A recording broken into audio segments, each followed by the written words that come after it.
with the company in sort of a transitional mode heading into 2003 with negotiations behind the scenes heating up more than anything currently going on in the TV product, with Rock, Hogan, Austin and Goldberg all simultaneously having talks with the company on the plans for next year. The build-up to the final pay-per-view of 2002 saw Eric Bischoff announcing the stipulation for the Raw title match with Michaels vs. Hunter in a street fight cage and ladder 2 out of 3 falls match, looking to up the stakes for Armageddon in hopes of drawing a better number on a card that is not set to feature the company's current top 2 TV draws in Scott Steiner and Brock Lesnar, and official matches with Lesnar while still out with injuries only advertised to interfere in the Big Show vs. Kurt Angle title match, while Steiner is yet to announce his signing for either brand, coming 2 days after making his in-ring debut for the company in his first match in nearly a decade Saturday in Hamilton, seeing the originally planned Steiner vs. Cena match being changed to Steiner vs. Buchanan, with Cena due to an illness only appearing at ringside, with Steiner after coming out to reportedly the biggest reaction of the night going over with the recliner in a 9-minute match, with him also advertised for several more SmackDown house shows over the next 2 weeks, with Raw after opening slower than usual for the quarter featuring the Armageddon World title match stipulation along with a Booker and Goldust vs. Regal and Storm tag match right at the 4 million viewers range, seeing a Trish and Jericho segment hyping the tables tag match in the main event, with an advertisement for Hogan's new book along with Van Dam in Bischoff's office talking on the phone with Steiner, in a rare situation not picking up from the already below-average opening audience, with the second quarter featuring a Richards vs. Jackie match in a usual guaranteed pickup time slot on the show remaining at 4 million viewers.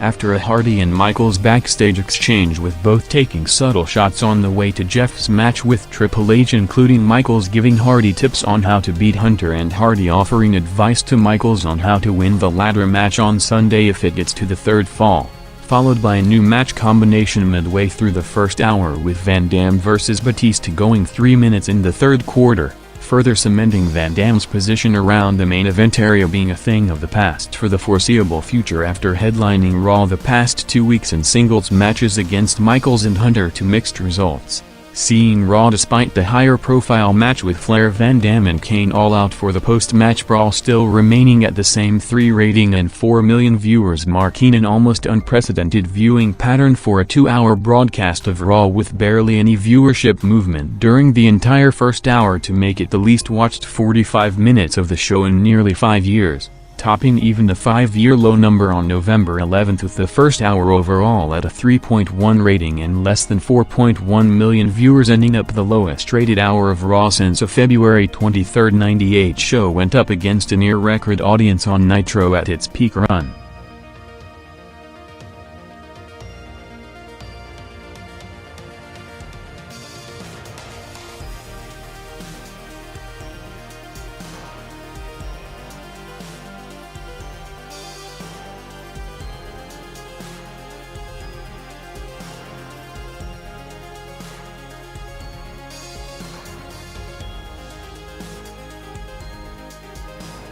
Triple H vs. Jeff Hardy crossed over the second hour with the show after the lowest rated opening 45 minutes in nearly 5 years, with barely any upward movement for almost the entire hour, starting to pick up 50 minutes and with Hardy vs. Hunter at least gaining 300,000 viewers, seeing Flair after walking to the ring with Batista 20 minutes earlier also coming out to be in Hunter's corner, with last Friday's Raw house show in Richmond headlined by Van Dam vs. Hunter saw the plans for the new heel group starting to take shape, with Flair and Batista interfering for Hunter in the first time the initial version of the stable was established in front of the crowd, with Hunter vs. Hardy going 4 minutes, with Hunter going over to set up the main segment for the top of the hour quarter with Ric Flair, who in recent months was mainly used as a ringside manager with barely no microphone time, calling out Shawn Michaels to the ring for the first ever Flair vs. Michaels confrontation, cutting a promo comparing their careers, saying that he knew his run as the man was over when acknowledging Michaels was taking over as the best in the business in the mid-90s, with him now wanting Michaels to do the same for Hunter, in the process seeing Flair reminding viewers and perhaps the company itself on him being the top promo on the Raw brand, with him in one segment arguably doing a better job selling the Hunter vs. Michaels match than both of them did in months, ending up with Michaels walking away without a response with him after weeks of intentionally downplaying himself as injured and past his prime, to result in disappointing numbers with his comeback, in part because of the presentation showing disconnect with the audience to underwhelming business results. Seeing the theme of the show focused on rehabilitating the Michaels image as a top guy, with him depended on to draw on the pay-per-view headliner on Sunday, with the end of the Hardy-Hunter match followed by the Flair-Michaels segment picking up to a 3.3 rating with over 4.3 million viewers.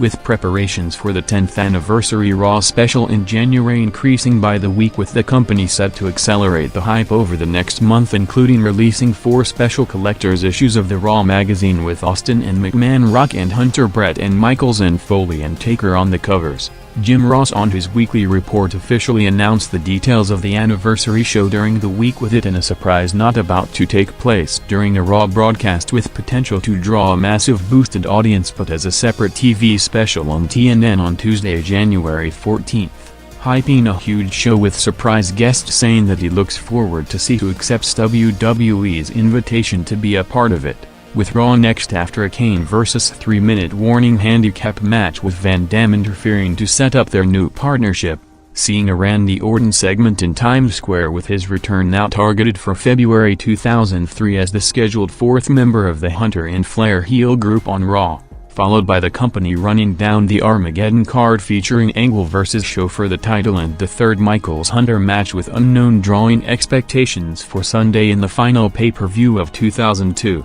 Closing an unprecedented roller coaster year for the company that started with business still at near peak levels, with more all-time top drawing players working full-time than at any point in industry history, to ending it with a mixture of an unwanted name change, self-inflicted decline in the brand split, and top names abruptly leaving at different points of the year, resulting in business trending downwards throughout, with hopes of a strong rebound to start next year, with the top match of the night seeing the main event entrances taking place earlier than usual, with the match kicking off with over 20 minutes left in the show.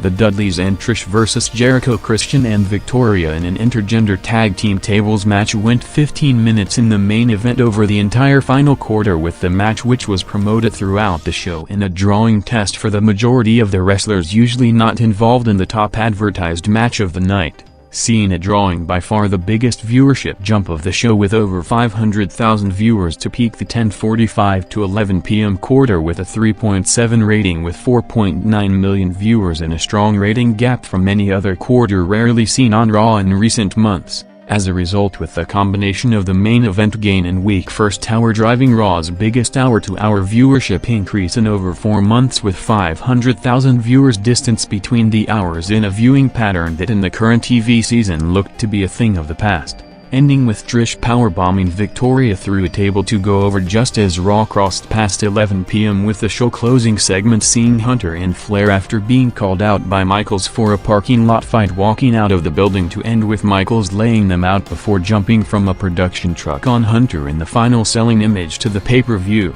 as was the goal with the Flair promo an hour earlier, looking to re-establish Michaels as his old version, with him closing the show saying that they're going to see the Showstopper back on Sunday, peaking Raw in the 4-minute overrun with 5.1 million viewers.